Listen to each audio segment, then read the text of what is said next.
Everybody keeps saying so-called black people are waking up. But let's be honest. Waking up hasn't taken 1 acre, 1 institution, 1 balance sheet, 1 court, 1 port, 1 supply chain, or 1 seat of power back. Not one. So the question isn't, are black people waking up? The question is, what does waking up actually do if it never turns into leverage?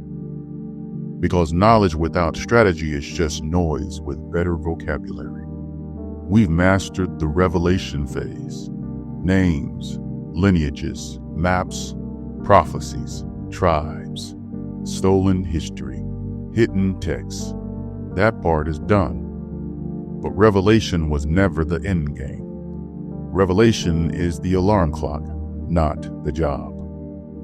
You don't wake up, stand in the street yelling that you're awake and call that a day.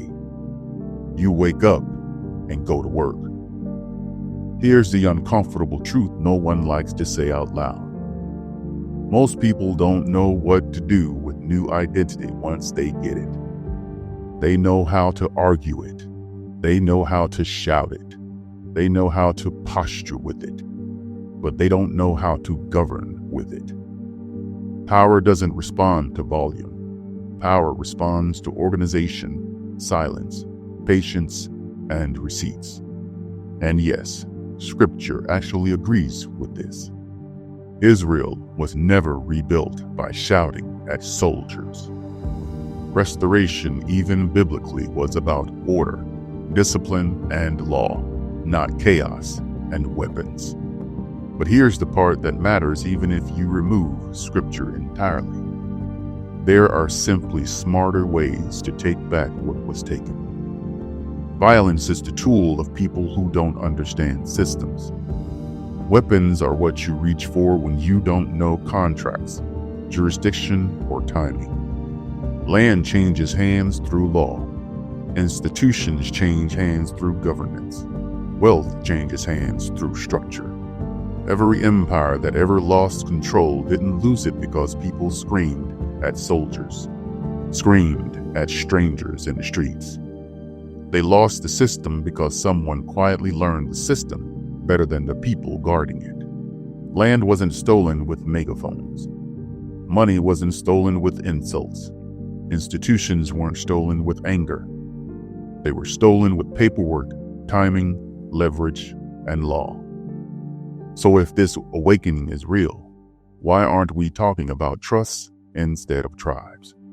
Why aren't we talking about land strategy instead of lineage debates? Why aren't we talking about ownership structures, education pipelines, trade skills, and jurisdiction?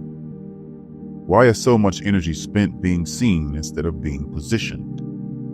Street noise feels powerful because it's emotional, but emotion is expensive, and power always taxes emotion first. Real power moves quietly because it doesn't need permission. And here's the final cut that stings. Information doesn't scare systems.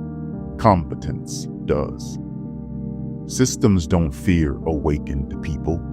They fear people who understand contracts, time horizons, enforcement, and patience. So no, waking up doesn't take anything back by itself.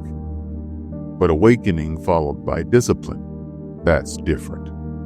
That's when history stops repeating and starts changing hands. The question now isn't who we are. The question is whether we're ready to stop performing identity and start practicing power.